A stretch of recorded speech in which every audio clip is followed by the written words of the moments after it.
I'm not paying back my student loans. I do not care. Oh, but what about your credit score? What am I going to do with a good credit score? Buy a house on starvation wages? This, this is how much money I owe in student debt for my physician assistant degree. Everyone's always like, Brenda, why are you working so hard? Why are you doing a full-time job and posting on TikTok all the dang time? It's because I have $78,327 in student loans. If you're anybody around my age group, you probably have been groomed since you were a kid to believe that college was the end-all be-all and you had no other substitutes. You couldn't go to trade school, you couldn't go to community college, which maybe some high schools kind of did push community college, but nowadays you would know that tuition is expensive. Most people for 1 year spend $30,000 a year. And even back then, even back when I was in high school before the pandemic, even some of the private schools would be $50,000 a semester, which I've always thought was extreme. I mean, yeah, young people are dumb financially, right? But you look at a number like 50,000 and how could you not think that that was a little bit too much? And a lot of people really just do it because they really want that college experience, whether it be going out to party, drink with your friends,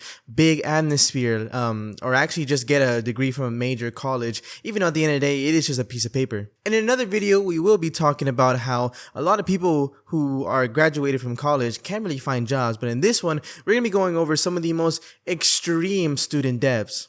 And the bottom of my casket will have a file cabinet for all these student loans to rest in heavenly peace. That's how much I owe in student loans. How much money I owe in student loans.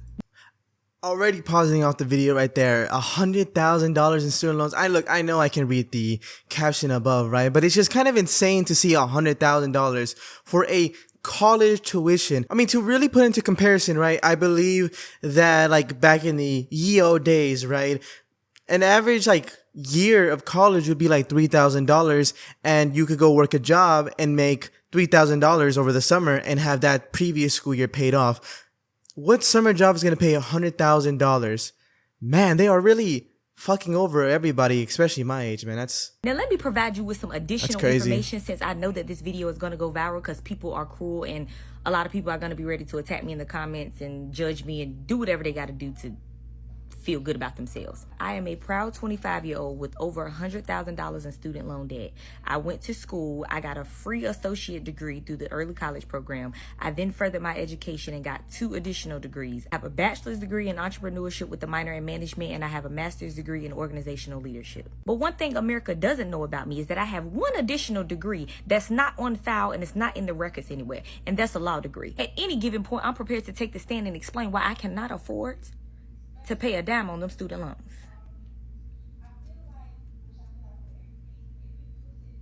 Baby, you ain't never seen a sharp, undegreed attorney like me ever in your life. It's my time to shine. I can't tell if she's actually serious about the last degree, but having 3 degrees in general, I see now why it's $100,000. No offense, but I am hearing the first 2 degrees that she mentioned, and I have no idea what that is. One of the biggest scams that I think America really does is having complete worthless degrees. I mean, why does somebody need a major in liberal arts? Arts, like humanities or social science, like why are those degree paths? Like you will be spending basically the same amount as if you were doing STEM. I mean, obviously, STEM, you might have to go to college for a couple more years, right? But like, why not eliminate a majority of those and break it down to jobs that actually correlate to real jobs and not just imaginary jobs? If people don't take student loans, we wouldn't have engineers, doctors, nurses, etc. Education is so important. There is a shortage in so many fields because people can't afford higher educations. And in my personal opinion, I think I mentioned this before in another one of my videos that I recorded, but why are like doctors and nurses and stuff that are vital to our society, why do they have the highest student debts? Because think about it logically, right? They are really hard to not only get into, but also make it the entire way through. So why should we punish them after years and years of grinding and doing countless homeworks, doing countless research away from school? Why will we burden them with student loans? And I know people are going to say, well, they make a ton of money. Good. They should make a ton of money. Because think about it. A rebuttal, right? Just off the top of my head, right? A rebuttal that I can see somebody making towards myself would probably be, oh, well, if we make those educational fields cheaper, then we'll have more underqualified people. Well, how about we pay the teachers good, so they can actually give a fuck about their classes. And we already know that even right now, they are extremely hard classes. So the people who are not qualified to do these jobs will not make it. But I don't know, man. If I'm going crazy, you guys let me know. But that's just my personal opinion. You have worthless degrees, and you don't have to have a law degree just to pass the bar. Prisoners do it all the time. Handle your responsibilities. Okay, so I don't know. I actually don't know if they're telling the truth about that law degree. I already said that. I don't know if this woman actually has a law degree. But yeah, no, I definitely agree. The first two are completely useless. I'm not paying back my student loans. I do not care. Oh, but what about your credit score? What am I going to do with a good credit score? Buy a house on starvation wages? Buy a car I can't afford to insure? I'm not paying them back. I don't give a shit about my credit score. Oh, they're going to garnish your wages. Most of us are underemployed.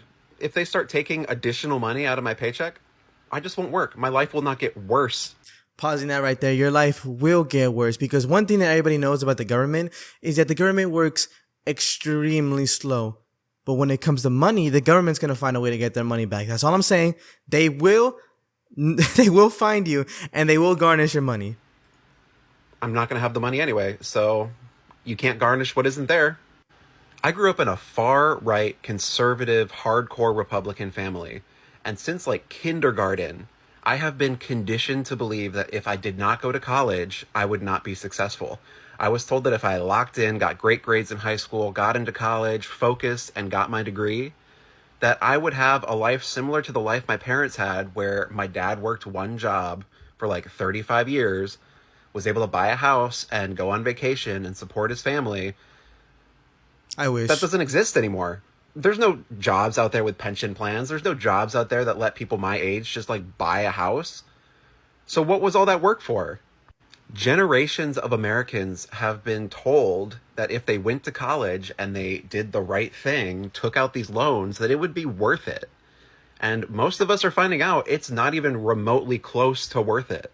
You're telling me these millionaires and billionaires were able to get these PPE loans forgiven that they took out during the pandemic for millions of dollars? But I have 30 grand in college debt left, and I'm refusing to pay it back, and now I'm the problem? I think it is a shame, because there is a lot of people that have a higher priority in terms of our government than the average working American. And I think one thing that he didn't really talk about here, right, is how people are doing this straight out of high school. You are going from maybe a fast food restaurant job to automatically having to pay $30,000 a year. Most people make $30,000 in a year. And that's ignoring everything else. And let's not even forget, right? The useless, extremely expensive books, the really shitty housing that these colleges provide and all that. I don't know. To me, college is a scam. A little bit about myself. I went to a community college for a little bit. I was supposed to be a CS, major, computer science, before I realized that I believe personally AI was going to take all these jobs away. And the second I saw a couple of really popular YouTubers start making videos about how entry level in these fields don't necessarily exist anymore, and I still check in and out in the tech field. Yeah, no, AI is threatening a lot of people. I don't know if it'll be a fad for these companies where they're trying to replace everybody, and then eventually they'll realize that, you know, we really do need people, right? But to see stories of these veterans, right, like veterans in their field getting fired, and students, fresh students, having to apply to thousands of jobs before even getting landing a job, it's very overwhelming. And then on top of that, you have to spend thousands, tens of thousands of dollars on your student debt. So everything kind of all comes together and makes a shit show. So yeah, I did end up dropping out after 1 year. Yeah, it took me 1 year, and then I dropped out. That doesn't make me a bum. I went to a trade, and I got a lot of money now, so I recommend trade school. I mean, think about it, right? You go to a trade school, you don't owe that much in tuition, and then on top of that, you get paid while you learn. yeah, they take a small chunk out of your paycheck, right? But the pay overall is still really good. So in the end, does it really matter? And on top of that, by the time you finish your apprenticeship, you should be making a lot more than you did when you started. Now, remember how everything adds up together to create this shit show? Well, here's a comment that says, my end of the year raise will make me at making $20 an hour, and I still can't afford rent. But yeah, take my check, I guess. And somebody else responded to that comment saying, I make $27 an hour, and I'm struggling. The older generation doesn't understand that making $30 an hour is basically living paycheck to paycheck. And you could really go into videos yourself. You can go find countless of videos going over how to budget $30 an hour. And you will soon find out that that's kind of the basics to living that quote unquote American dream. If any American dream at all, that would be like a starter home or rent, to be honest. And that's, with student loans and car payments and all that kind of stuff. But yeah, no, money isn't worth what it used to be like 10, 15 years ago. Hey, so this is probably the most vulnerable post I will have ever made in the history of time. And for those of you who this little blue halo is already triggering you, I'm so sorry. But I'm going to hopefully make you feel better. And I'm honestly having a weekly crash out. I need help from you as well. This What? is how much money I owe in student debt for my You got another mortgage right there. So you're paying mortgage prices for college? I need to press play. I need to hear the rest of this. physician assistant degree. And before you go ahead and take out the phrase that is so commonly used, oh, but you knew how much you were taking out in the beginning. No, a lot of this has to do with interest alone accruing, while I am in a hell of a limbo of what we like to call administrative forbearance, trying to get into the SAVE plan. So I worked with a student loan counselor after I graduated, and I was told to consolidate all of my Direct Plus grad student loans to be one loan so that I could apply to the SAVE repayment plan.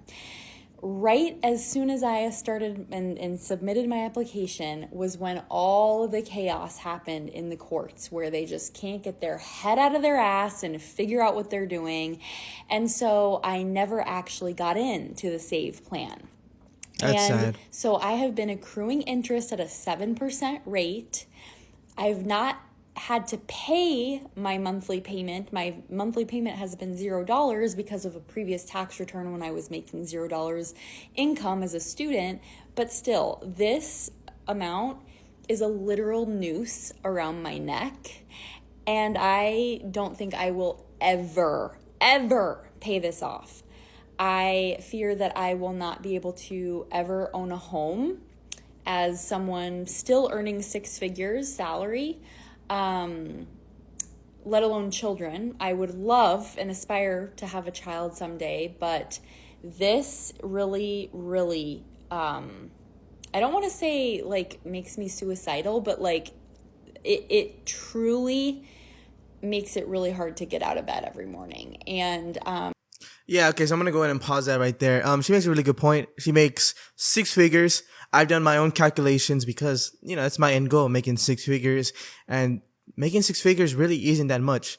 I mean, if you take out a mortgage, right, and you want that mortgage to be 35% of your monthly income, that would be like $3,000 a month, which is a pretty nice house, right? But especially if you want kids, or worse, plural kids, right? 2, 3, 4. Baby formula is like $50. Baby clothes is super expensive and they grow out of it really quickly. You can always go thrifting. I do recommend thrifting for that kind of stuff, right? But on top of that, the medical bills, I know that they are cutting down on the Medicare, which actually is the reason why I was born. My family was in a pretty rough spot at the time.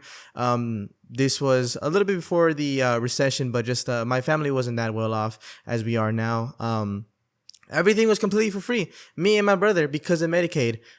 So at that, if you make more than that, which most people will make way more than the requirements for Medicaid. So now people have to pay for births. You got this $200,000 student loan, which you're not paying off anytime soon. You have a car payment. I always go over everything, right? But that's because of this one thing. If you are only paying this off and you had nothing else, this is doable. But when you add everything together, how are people living? Like, people just kind of do it, you know? And it's always surprising to me because, like, I don't have any responsibilities yet. I don't live out on my own just yet. I'm thinking about doing it maybe next year, which I will very quickly find out how hard that is going off of the videos I've watched. But man, it is just everything is so fascinating. Watching these TikToks is just so fascinating. I know I'm not alone. I know I don't even have it that bad, but I'm truly asking as a cry for help, like, how you compartmentalize the stress of something like this, knowing that you'll never, ever get out of debt, because it would take an act of God to take this amount away. And people repay the principal loan multiple times over in situations like me, but they never get rid of their debt because of the system at hand. And that is what is so fucked about student loans for people in advanced degrees like doctor, nurse, anesthetist, nurse practitioner, physician assistant. What else can I think of? Any degree program that takes multiple loans and at least 6 figures to take out to go to these programs. And I did this to get a better life for myself, get a salary that actually amounted to something for my future family. And yet this is what happened. And a lot of it wasn't even the fault of my own, because I had no way of predicting that this would happen. I had no way of knowing that SAVE would not be around in the future. PSLF is my only option. I do work at a 501c3, but even then, the payment is like pushing almost $1,000 a month, and that will soon become even unaffordable for me. So yeah, I'm literally at a loss. And that's exactly what I was talking about with these whole like doctors and all that kind of stuff, right? If you are spending less than half of what she's spending on your college degrees, right, then my best advice would be to pay more than the minimum monthly payment, because a lot of people fall for that trap, right? But if you don't even have the money to afford rent, how are you supposed to pay more than the minimum monthly payment? Because if you spend more than minimum monthly payment, you won't accrue as much interest, which means you'll pay it off quicker, which means you won't be stuck in that cycle of debt. But looking at this, how do you pay more than the minimum? What is the minimum payment? I don't even want to begin to think about what the minimum would be, but I can totally see how people never really truly escape this cycle of debt. And so now when you see like, the videos of these old doctors and all that kind of stuff, know that they are living the life. They benefited from a lot cheaper college back in the day, and they are still benefiting from higher salaries nowadays. So, and when I mean higher salaries, I mean in comparison to back then. If you're starting off like, my age, a little bit older than me, because I know millennials are going through the same stuff that Gen Z is going through. God forbid, I don't even want to think about Gen A, right? Gen Alpha. But, starting off for us, it's just very hard to do. And so it just feels like the older generation just really keep winning. I mean, the main culprit would be the baby boomers. I mean, they got the most advantages and the most perks. Gen X to a bigger degree than millennial. I don't know why nobody really talks about Gen X. My parents are Gen X. Nobody really talks about Gen X. People kind of just seem to skip over that phase. They had it worse than baby boomers, but they have it significantly better than millennials and Gen Z. That's all I'm going to say. No, it's terrible. I'm a young attorney and I'm on IDR pay. I pay the required payment every month and my total owed goes up. It doesn't make any sense. And that's what I'm saying. Pay more than the minimum monthly balance. But if you are somebody who has loans this big, how do you do it? How do you make that work? I borrowed $120K. I paid $107K. I now owe $175K. I'm a college professor, which, why a teacher? Why a college professor, sorry. These are like some of the most important jobs for future generations. Why are we punishing the makers of our future generations so harshly? There's a reason why grades are at an all-time low, and man, it's just so backwards. The way that our system is running, it's just so backwards. I can't wait for people my age to start going into office. It could either be a complete change, a complete rehaul of the government, or it'll be more of the same. But I'm hoping, wishful thinking, I'm hoping that we redo it all.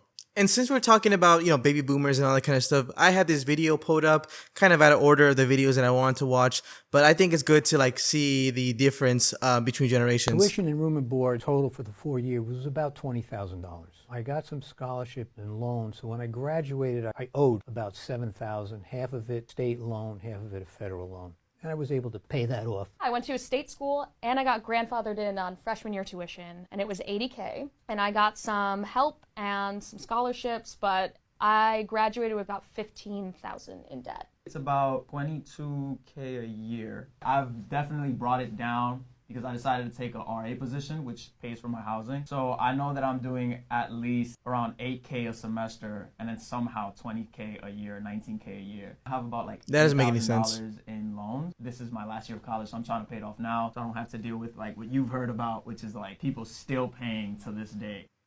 So as you can see, the person who is Gen Z, my age, is basically paying the baby boomers' entire 4-year tuition with like rooming every single year. So you see how this is an issue, right? And you can say, oh, they made less back then, right? Well, if you actually adjust for inflation, it is significantly lower. And I mean vastly lower. Everyone's always like, Brenda, why are you working so hard? Why are you doing a full-time job and posting on TikTok all the dang time? It's because I have $78,327 in student loans. And you want to know how much unpaid interest I accrued in the month of February? $523.93. And this is me paying at least a minimum of $2,000 per month. Started with a little bit over $150-something thousand because I had the bright idea of going to grad school so that I can graduate in a healthcare job to help people, but not get paid enough for the amount of student loans I had to take out. Now, my fault, I went to a private university, but still, it shouldn't be this hard to pay off student loans. But based on my PT salary alone, there is absolutely no way that I could pay this much with just that salary alone and live a breathable, decent life. Make it make sense? It's like you're being punished for trying to level up your life. Interest rates should not be that high on student loans. It's like a mousetrap, almost impossible to get out of. And so now you're starting to see a consistent opinion. It is not just a couple individuals. It's not just us being lazy, not us not wanting to go to work, us not wanting to grind and struggle. It is just a situation that is extremely difficult to come out of. Now, I know a lot of people, everybody's not the same, right? And I know that some people just don't really put in too much effort, right? But of the people who actually do put in a lot of effort, and a lot of people who do genuinely have life ambitions and life goals, it is now stress after stress after stress, constantly thinking about money. And I can see how somebody eventually just kind of gives up, which is so sad because we could have so many smart, educated people out there right now, but they are just losing motivation by the day just due to their finances. It is just bizarre to me. I also had $100K in student loans for a pharmaceutical degree and paid off within 3 years. Worked overtime and lived frugal every week. I got lucky there was no interest accrued during Biden's terms. You can do it now. I never really wanted to get into the videos during the Biden administration because for me personally, look, I understand now, right? Interest rates just are a real big killer, right? But the people who just decided not to pay anything when Biden had paused all tuition, right? They really missed out. Did you genuinely believe that it would actually go on forever? That we would just forever pause student loans? We had 4 years, or was it 4 or 3 years? Whatever it was, right? We had years of no interest on any student loans. You could have taken that to the fullest advantage. And I think this guy had a really smart way of doing it. I mean, now you can't because, we have a different administration. Unless if another administration decides to do that, that's a different story, which I actually don't really personally believe in the student forgiveness. I think that In the long run, that would have been worse for our society, but at least for this short-term temporary pause, right? I think that was very advantageous for anybody who was going to college at that time. No one likes student loans, but if you give me a choice between working at a dead-end job for 30K or 40K a year with no room for advancement or elevation versus going to school for maybe 2 to 4 years to collect some advanced degree that will allow me to make six figures, I'm going to take the debt every time, every single time. Yeah, because previously we've been looking at these extreme cases of debt and people really being like, oh, it's impossible. But obviously you go to a community college for 2 years, right? That's already significantly cheaper tuition right there. You transfer out into a public school for another 2 years. Will that be expensive? Yes. But overall, in the end, you will be spending extremely less than if you were to have gone 4 years in a really public school, or God forbid you go into a private school, because I said before, private schools are ridiculously expensive. I don't know why anybody goes to a private school. I don't know if they're just rich or whatever, but hey. But yeah, you get these low tuitions, you pay it off, you make six figures. It's still possible. You get into a degree that actually makes money. It's easier said than done, but it's definitely possible. Was working 2 to 3 jobs, and one night I just sat in my driveway after getting off of Trader Joe's shifts. Had to open at 4 a.m. the next day. Couldn't do it anymore. Enrolled the next week. I'm a teacher now, and I know teachers don't really make that much, right? But it sounds like he's in a much happier place. And it's not like teachers don't make nothing. They make like what, 50, 60K, maybe the top end makes like 70K a year. It's still pretty doable. I mean, especially if you have another partner, they make 50, 60, 70K a year, right? 70, 70, 140, 60, 60, 120, 50, 50, 100K a year. So while it's easy to say that college is a scam and that in the end, college will only further hurt you, it's not like there's always bad situations. There's always good outcomes for everything. Even though me personally, if you are not looking to spend that much money, definitely go into a trade school. Which actually, I do have this video of somebody talking negatively about trade schools. So let's go ahead and watch that one. I don't know It's why the same dude they from want to take earlier. out student loans. You could just go into a trade. I'm in the trades. I got a house. I got a truck. I don't got any student loans. My dude, you are working 80 hours a week, and you are literally always experiencing pain. You are not winning. We are all losing. What are you going to do if you get hurt at work tomorrow? Are you under the impression that disability is going to pay for your car note and your mortgage? Do you think that you're going to get enough disability to continue living life the way you have been? Because you won't. No one should have to work 40 hours a week in today's day and age. There's no reason, let alone 60 to 80 hours a week, breaking your body for not enough money, I guarantee you. Sure, you might not have student loans, but you are paying with your physical body and your time. So yeah, a lot of us are saddled with student debt and will be working forever to try to pay it off. You are also saddled with the debt of being alive in America. You will be working until you die, but the thing is, in the trades, you will probably statistically die sooner and in a far greater degree of pain than anyone else. Now, of course, this dude is being a complete Debbie Downer. I mean, there's a ton of cases that I could make for a white collar job, but that doesn't mean that he's not making really good points. Let me go ahead and address those first. Obviously, you experience pain and you can be out. Last month, I was basically out the entire month, on and off, right, with extreme back pain. Did I make that much money that previous month that I normally do? No. But in terms of white collar jobs, right, he says you can get hurt and live off a short-term disability, but that won't pay off your mortgage or anything like that. The same thing could be said for white collars in a different vein, right? What if you get laid off and you can't find another job because that job market is extremely saturated? They want more experience. Maybe it was your first job and you didn't work there for too long and they keep asking for more experience. You're out for months. Is that unemployment check really going to pay off your entire life? Some people like working white collar jobs. Some people like working trade jobs. It really just kind of depends. I kind of hate the whole stigma of blue collar being like the last resort. If you work blue collar, that means you didn't try hard enough. Some people just gotta be plumbers. Some people just gotta be HVAC. Some people just gotta be electricians. If you're like me, some people gotta put up windows and be a glazer. And also, one more thing, not everybody works 60, 70, 80 hours a week. I don't know where, I work 50. At the peak, I work 50 hours a week. And don't get me wrong, that's a lot of time. That's a crazy amount of time right there. But the pay is really good, even for those 50 hours. Overtime is very, very, very beneficial.